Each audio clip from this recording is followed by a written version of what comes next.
Well, one more thing to tell you about coming up this week while the band is leaving the stage this morning.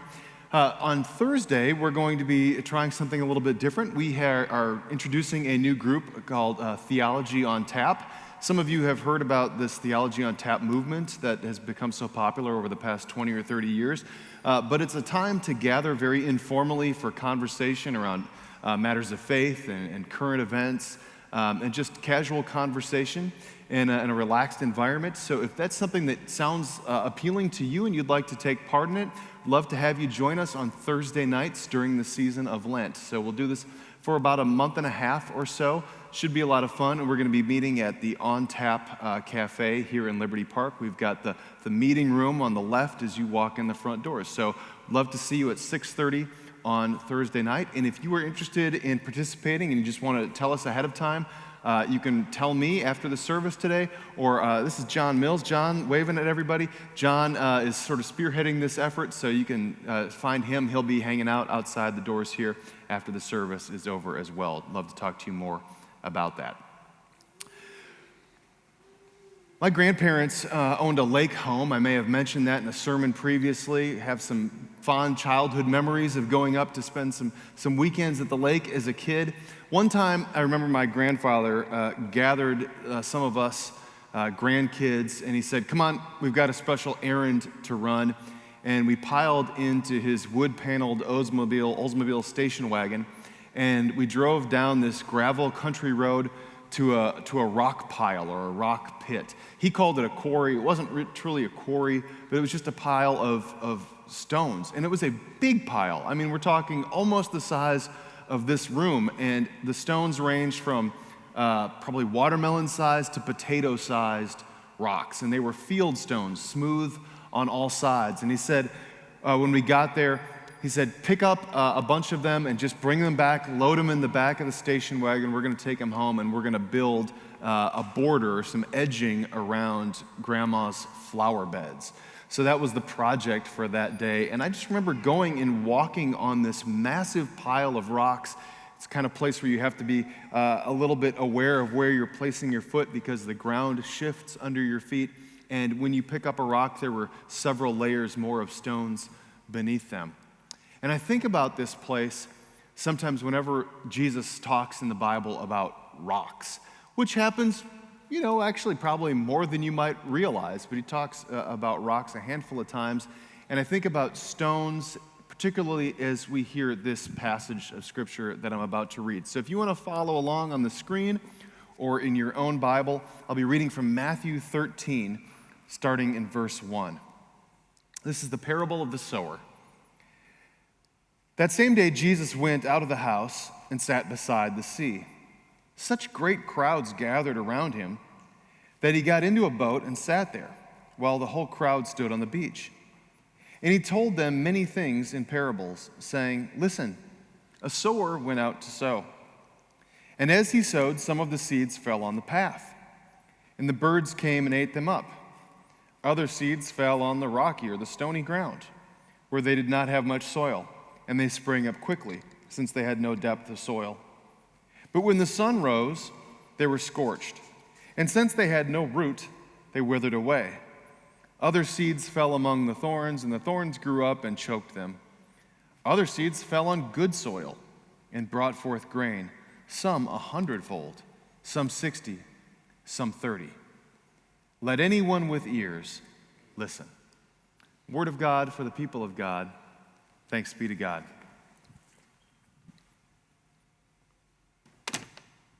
This is one of the rare examples in the Gospels where immediately following this parable, the disciples say, time out, Jesus, why must you speak to us in parables? It's a fair question, right?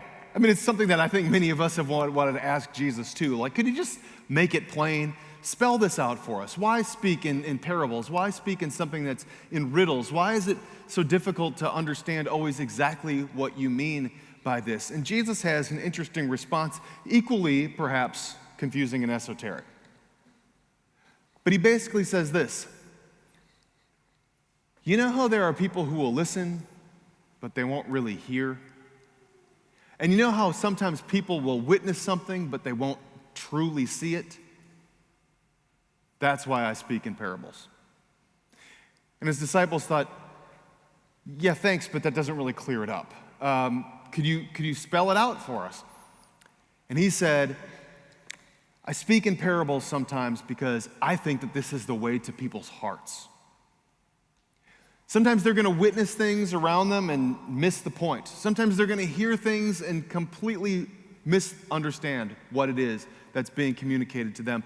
But if we can speak in parables, maybe that parable sticks with them. Maybe the story becomes a part of their story. Maybe they understand it one way today and another way later on. And that, I think, is one of the great powers of Jesus speaking in parables. Because they're memorable. We can hold on to that. Most of you could probably, who grew up in the Christian faith, could probably tell me the parable of the sower, at least in part, before I even read it to you. And you might have gotten some details off, but it generally stuck with you.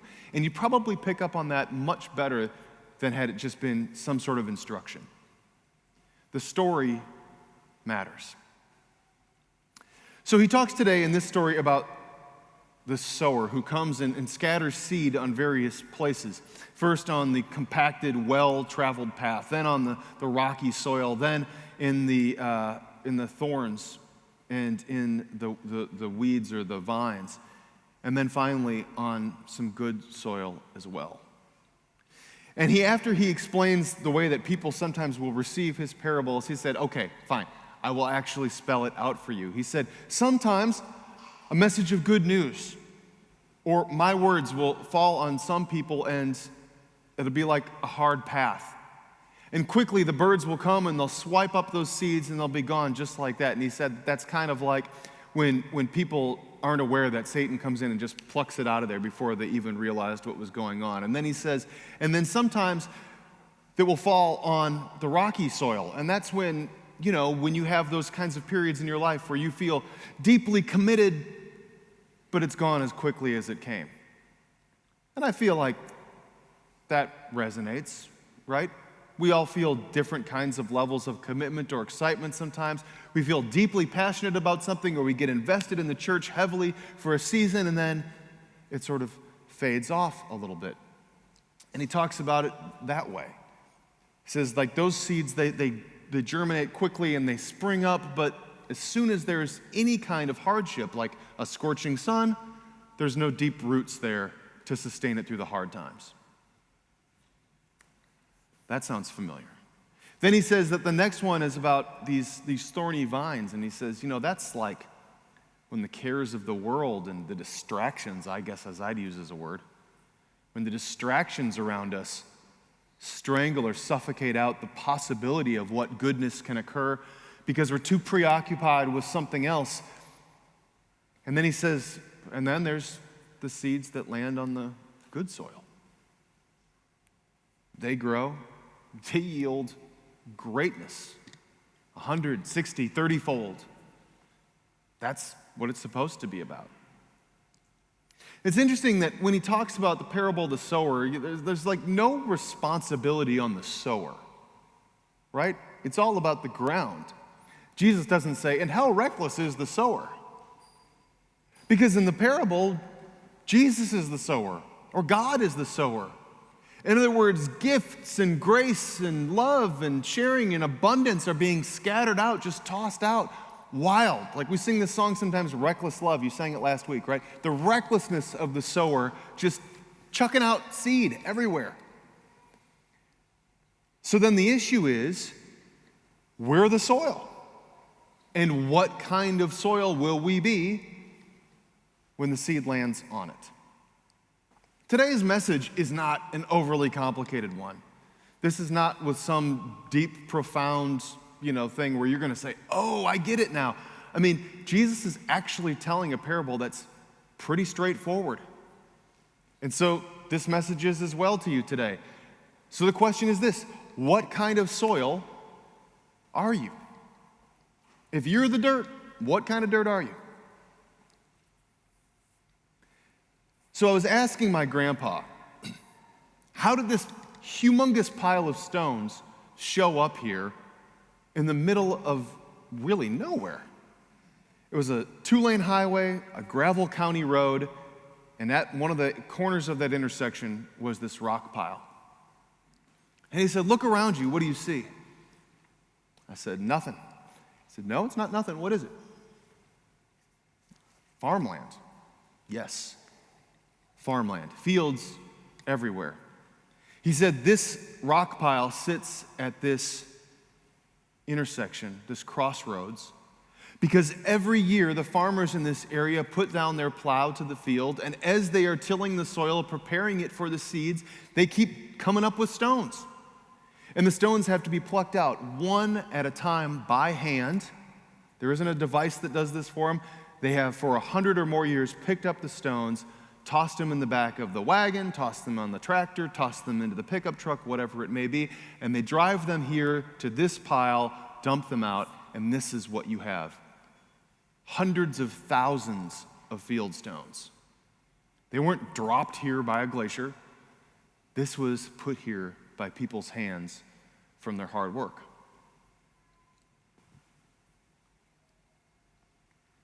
There are stones that litter the fields of our lives. Some are the big ones, the watermelons. Some are the potato-sized ones. Some we don't even notice and don't really pose that much of a threat. But if we're considering what kind of soil we are and whether we are providing the optimal circumstances and situations in our lives for God to do God's best work in us, then part of our responsibility that we bear is to be the stone casters, right? We gotta pick up the stones, we gotta set them aside, we gotta move them out of the way so that God's best stuff can be done. And so what I'm gonna ask you to do right now is hopefully you got an index card when you came in.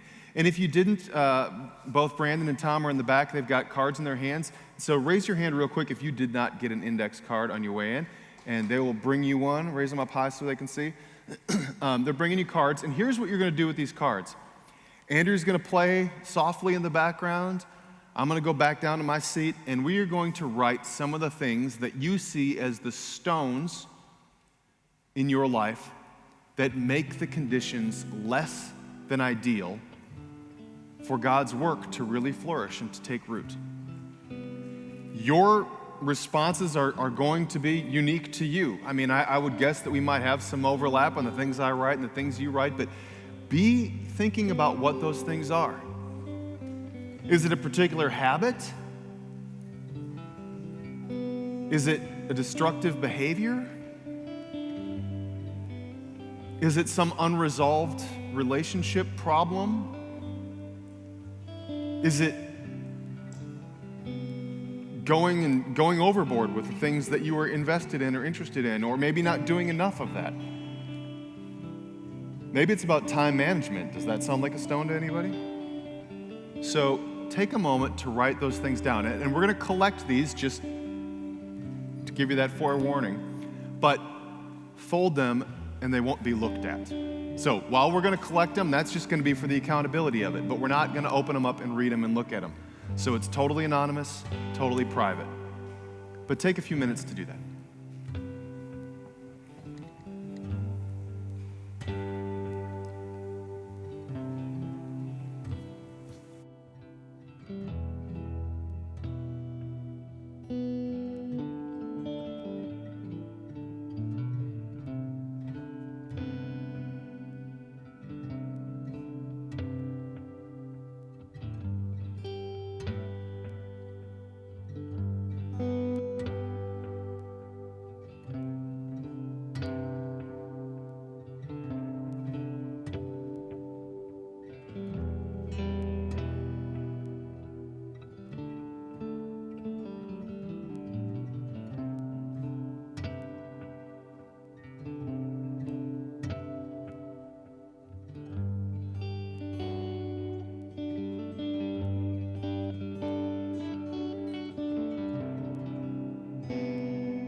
It looks like most of you are wrapping up.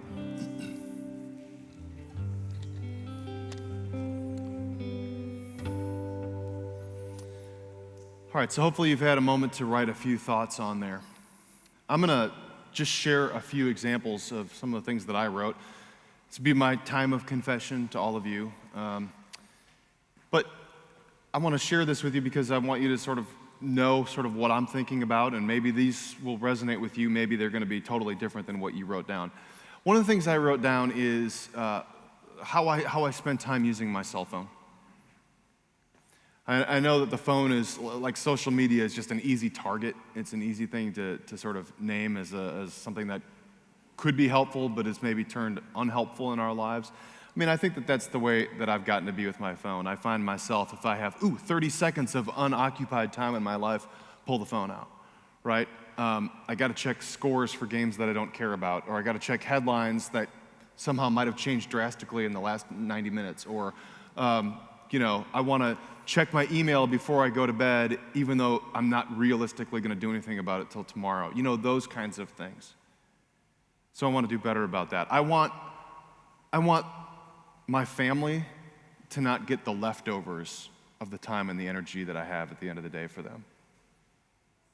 I want them to get the best time that I can offer them, not whatever's left in the tank. I want to worry and have less anxiety about things that I don't really have any ability to control, but get worked up about. And I want to have more faith and trust in God in that process in my life. So these are just a few things that came to mind for me this morning. Does that sound similar to you in some respects? I mean, is this some of the stuff that you're feeling too? Here's the thing that I was thinking about when I was preparing this sermon and thinking about what would be those stones in my life. I realized that they're sort of like repeat offenders, like recurring things that keep coming up. And the funny thing is that this stone pile that I was telling you about didn't exist because the farmers all cleared their land one time and dumped all their rocks there and then they were done. The nature of the way that the ground works, especially in that rich farmland where in the winters, the harsh winters, the ground freezes, it means that the ground freezes, and as it thaws in the spring, it creates cavities in the ground, like small cavities that get then filled in with dirt. The dirt caves in, and what ends up happening geologically is that the rocks that were buried way down low in the earth, little by little each year make their way up to the surface. So guess what that means? Every year when you put the plow into the field in the spring, it turns up new rocks. It's an ongoing process. You're never done. And so the same applies to our faith, right? It's not like you just make the soil of your life perfect and optimal at one point and then you say, now I'm good to go for the rest of my days. It's an ongoing process. The rocks keep coming up to the surface. There'll be more things that emerge.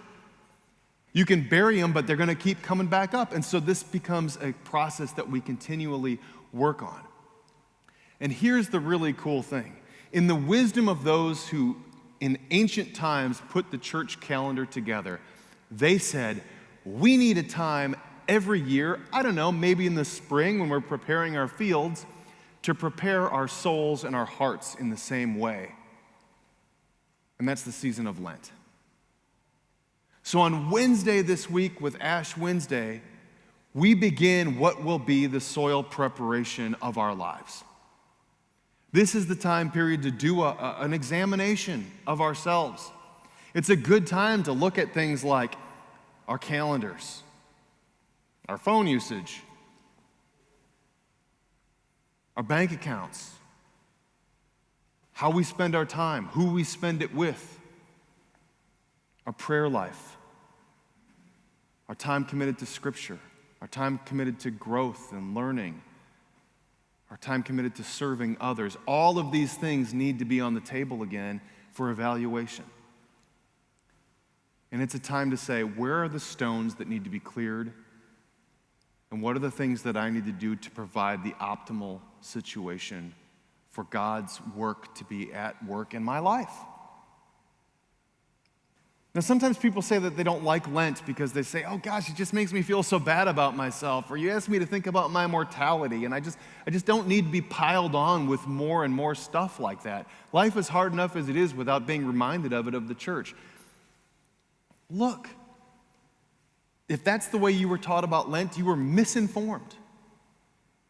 Lent is supposed to be about recognizing these things that are already in your path, clearing them out of the way so that after that process, you can enter into the fullness of the Easter story, which means that resurrection isn't just about Jesus 2,000 plus years ago. It's about the resurrection that can occur in your life because you have done the work of prepping the soil. It means that you have done the hard work of readying things so that you can enter fully into that resurrection too, and you can be the optimal conditions for God's work to be planted in your life, for life to flourish, for goodness to follow, for us to be the people that we were created to be, for us to respond to the call of Jesus to be his disciples, to be kingdom makers and kingdom builders.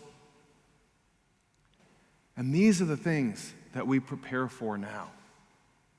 Not because we need to beat ourselves up or feel bad, but to just acknowledge that those rocks are there and they came up again in the last year and it's time to clear them out so that we can be what God desires for us to be, to experience that freedom which leads to joy, to wipe away the impediment so that we can experience life. These cards that you'll turn in that you just filled out, we're going to incorporate them into our worship on Wednesday night. This is going to be an opportunity for a wiping clean of the slate, a new beginning. And I pray that you would experience the fullness of it through this Lent by beginning with this process of clearing the stones so that we might experience the life that Jesus desires for each one of us.